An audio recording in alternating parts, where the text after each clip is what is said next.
10, 9, 8, 7, 6, 5, 4, 3, 2, 1, 0.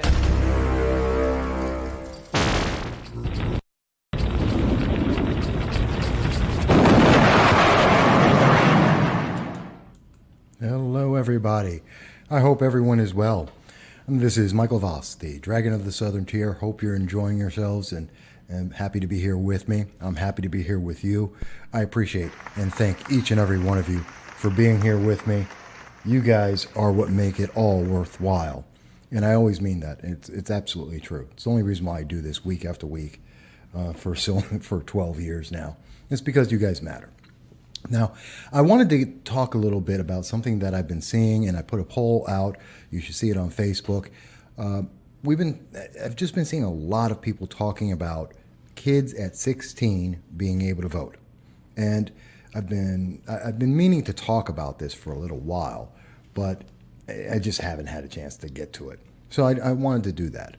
So I don't know how many people will be joining us on this. It doesn't really matter.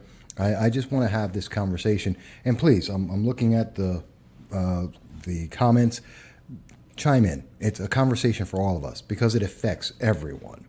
Now, one of the big things that I've been finding about this, and I wanted to get some details, so because you hear the generic comments from various politicians, and you just never know. Oh, by the way, Heather, yes, you're right. It does look really good. Thank you for that. Heather, by the way, Heather Micha made the background there, folks, and so she helped me really class it up, and I got to thank her for that. But I was saying, so we're talking about, and we've been hearing a lot of politicians talking about this idea that they want to go out there and lower the voting age, okay? But what are the facts about this? Because no one ever talks about any of the facts that go with this. And I think it's really important that we actually know what we're talking about, what we would be getting ourselves into if we actually do this. So I put together some data on this. Now, let me start off, first of all, and you can check this all yourself, so I want you to see the data yourself. But I went over to the census, took a look at this, and how many people are we actually talking about? Well, this is where you would go to on the census, in the population by sex and by selected age groups. And real simple, the answer is it's 9 million. So what they're talking about, if they lower the age to be able to vote to 16, you're talking about an extra 9 million people who would be able to vote, okay? So it's not this huge, enormous group. It's not something that would absolutely devastate and change everything for voting.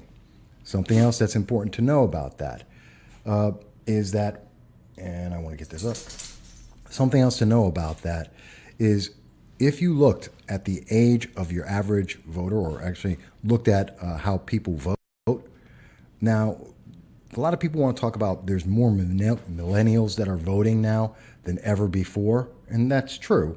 But the big thing that's really important is that the number of millennials that are voting is less than 50%. It's always less than 50%. Okay? So half of the 9 million, at best, are going to be able to vote. Or, well, not actually be able to vote, but actually would be going out and voting. So that's important. Let's also look at a couple of other things real quick, just so that we know what we're all talking about here when we say this. How many of these kids are actually have any kind of life experience? And that's where it comes important. Now, if you're wondering where am I getting this from, this is from the Bureau of Labor Statistics for the United States government. So it's not partisan. This is not any party. This is the government's numbers themselves. And what they're saying is that for both sexes, kids who are 16 to 19 years old, okay? What do we see? That there are only about 795,000 of them that are available to even go and vote, that even go out and work. And of those, only 582,000 kids actually go out and have a job between the ages of 16 and 19, okay? So that's kind of important here. Okay, so you're talking about half that number, about 291,000 if you do all the math, and I did the math. So we're talking about 291,000 kids out of roughly 4 million have any kind of experience in the world. That's it. Okay. And that's the number of kids who are going to be involved in everything. That they're going to be doing everything to affect your life. And that kind of scares me because they have no life experience. They don't know anything. And this isn't something negative against kids who are 16 or 17. I'm not putting them down. But I want to really understand this and look at what's being said when we're hearing all this hype across the internet, across social media from various politicians that are saying, hey, we want 16-year-olds to get involved. They should be the ones voting. Well, let's think about this. They have no life experience. They haven't done anything. I mean, literally, they haven't done anything. Okay? Most of these kids, you're talking about 1/8 the number of kids, actually 1/9 the number of kids have even had a job, any kind of job. We're talking about shoveling snow, going out and doing newspapers, anything. They've never gotten a paycheck. They have no idea what it is to pay taxes. They have no idea what it is to work 9 to 5. They have no idea what the impact of what they're doing is going to have an effect. I think that's really critical. When politicians are trying to sell this idea to us, oh yeah, everyone needs to vote, everyone needs to be involved. Well, no. Everyone who's an adult, everyone who's responsible for themselves, sure, I agree with that. But why would you want a 16-year-old? I mean, and let's think of something else that's really important here. 16-year-olds haven't even finished high school. They don't have basic education. That's an absolute fact. They haven't completed high school, which means they don't have a firm grip on the basics. And you can talk about how the education system's gone one way or another. I mean, look at everybody who's talked about Common Core. And what's Common Core? The consensus is that it's rote memorization. It's not learning. It's not intelligence. It's just spitting back information that they're being given. So they'll answer anything the way that you tell them to answer it. So I got to ask a question here. If we're going to have a 16-year-old who doesn't have a full education, who doesn't have an understanding of what it is to work, who doesn't have an understanding of the consequences of their actions, and we're going to give them the right to vote, and half of them, if the statistics stay consistent, half of them will actually do that. Can you imagine what's going to happen? And think about this. They're going to wind up relying on either their teachers, whatever the teachers have told them to do, or their parents, if we hope, or what their friends say. Or nowadays, you're talking about mass media. Whatever the latest meme is, that's what they're going to go with. That's got to be terrifying. Imagine that your pay, your ability to get a job, to open a business, to whether or not illegal aliens get into the nation, your right to have a firearm, your right to own a car, your right to anything is based on somebody who has absolutely no idea, and they're making their decision because they saw a meme, a picture on Facebook or on Twitter or on Snapchat that they liked. That someone gave them a really good commercial in between their video games, and that's what they're basing their decision on. That's going to affect everyone's life in this nation. I don't know. That terrifies me. That I am truly terrified by. Maybe, I don't know. There's parents out there. You tell me.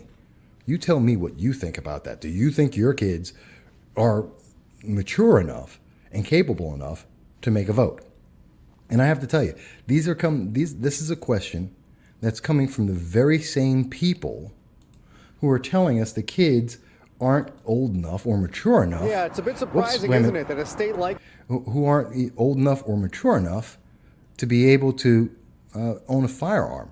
I mean, in California, they passed the bill that they had to raise the age of kids owning guns. Okay? That's got to tell you something right there. They raised the limit that kids who are 18 aren't mature enough to own a firearm.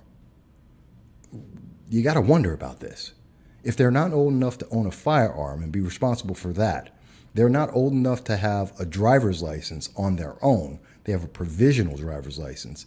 They don't have a basic education. Why are we saying that these kids should be able to go out and have the right to vote? I mean, to tell me that, well, it's just fair.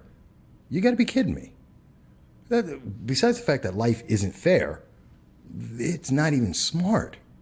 If that's what we believe, if we believe the kids can't be responsible enough to have a firearm, they're not responsible enough to drink, they're not responsible enough to drive on their own without restrictions, most of them don't work, how can we say that they're responsible enough to be able to vote? I don't understand it. And something that really caught my attention about this, I was looking through and I was doing some of the research on this, and there was something that caught my attention, and I want to show that to you. This is from Politico, just so you can see and find it for yourself. This is Dems push bill raising minimum age to buy assault-style weapons. Again, that's on January 23rd of this year, January 2019. And the last thing that was said in this article, and it's by a Republican, it's said by a Republican here, so it's not partisan. I want to make this point here very clear. So Republican Representative Fitzpatrick says that by raising the age of, by raising the age restrictions for military-style semi-automatic weapons, this bipartisan bill provides parity with handgun purchases. Okay, there it is. While continuing to support Second Amendment comments.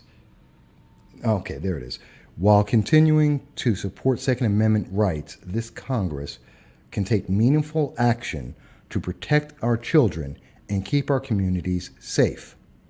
Now, that's really big. I think that's huge. What he's saying right there is real easy. He's saying that kids, they're not responsible.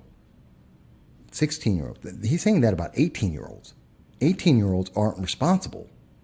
Why in the world, if we think a kid at 18, 19, 20 isn't responsible enough to have a firearm, why would we give them the right to vote, which will affect tens of millions of people, hundreds of millions of people for decades?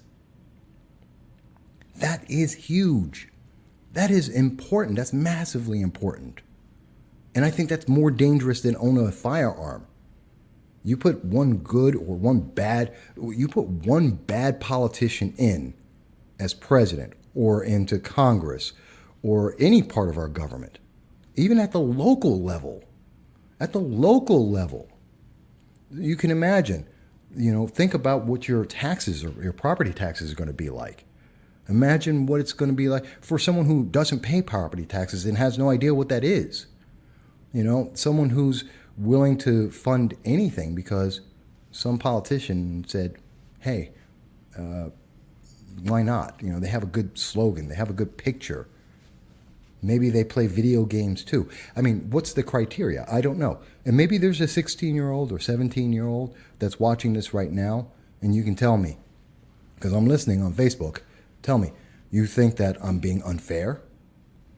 Is there a 16-year-old, 17-year-old, 18-year-old out there who wants to try and tell me what they understand about Iran and the nuclear deal? Maybe there's a kid out there who's 16, 17-year-old that wants to tell me about taxation, the fair tax, or what a progressive tax is, or what should be the top tax bracket, and how is that going to affect businesses? I mean, these aren't, I'm not trying to be unfair. I'm trying to be honest with ourselves to be able to understand this clearly. And maybe parents, Ann Field, I see you joined in. Heather, you're there. There are others who are watching this. Tell me, guys, do you think 16 or 17-year-olds are old enough to do that? And when we give them this opportunity, this privilege to be able to vote, we have to understand we're putting our lives in their hands. We are putting our lives in the hands of 16-year-olds. Now, there's another aspect to this that I want to get to. Why is it exactly the 16 to 17-year-olds? Why would some Democrats and some politicians, especially mostly progressive Democrats, why are they saying this? Wouldn't you know, it's really interesting. If it is, according to the math, about 4 million kids would be added to the voting pool, if all the statistics are correct, that happens to match the exact number of people, almost exactly the number of people who started voting Libertarian. And the Libertarian Party has been growing, and the Democratic and Republican parties are shrinking. And it seems kind of funny to me that the exact same percentage, 1.5% of all the voters, based on 2016 numbers, is exactly the same group of people that they're appealing to. The same group of people who don't have a full education, who are being pumped full of thoughts, told under Common Core to regurgitate the same information that their teachers give them. Okay? And we want that group to go out. The same group that quote and parrot everything that their teachers say to them. They're the ones they want to have go out and vote, which kind of offsets the Libertarian Party, where people who are dissatisfied with Republicans, dissatisfied with conservatives or with Democrats or the socialists, they're all going to the Libertarians. Gee, isn't that interesting? I don't know. Maybe it's just me. I think it's kind of interesting. It really caught my attention. And I don't know, maybe it takes more time to think about it. I mean, we're seeing people all over the place going on Facebook. They're having these conversations. I figured, let's have this conversation then. Let's have some of the numbers. Now you got some of the numbers, you got some of the facts. I think it's a horrible idea. In fact, I believe that either we have 18, you're a full adult and you can do everything. That means join the military, drink, get married, everything. Or it's 21 and you can do everything. But it shouldn't be one or the other, kind of good for this or that. If you're old enough to live and die for our nation, then you're old enough for everything else. And by the way, if you're saying 16 is good enough to be able to go out and vote, please explain to me, why isn't 16 good enough to be able to go to the draft and go fight for our nation? If you understand our nation enough, that you believe it in enough to be able to vote, then you should have the option to be able to go and fight and defend those beliefs. And if you got to explain to me why not. And by the way, would we say that someone at 16 should be able to have sex with adults? Would we say that someone at 16 is old enough to be able to get married? If we're saying they're responsible enough to vote, then aren't they responsible enough for everything else? And if they're not, then why are we having this conversation? I don't know. Maybe it's just me. But I wanted to get that out there. I thank everybody for listening in. I'm looking forward to seeing your comments. Please vote in the poll. Tell me what you think there. And get in touch with me either on Twitter, Facebook, email me. Just let me know. I want to hear what you think. And I thank you for your time tonight. I hope everyone has a good night. And let's see where we go with this. Thanks.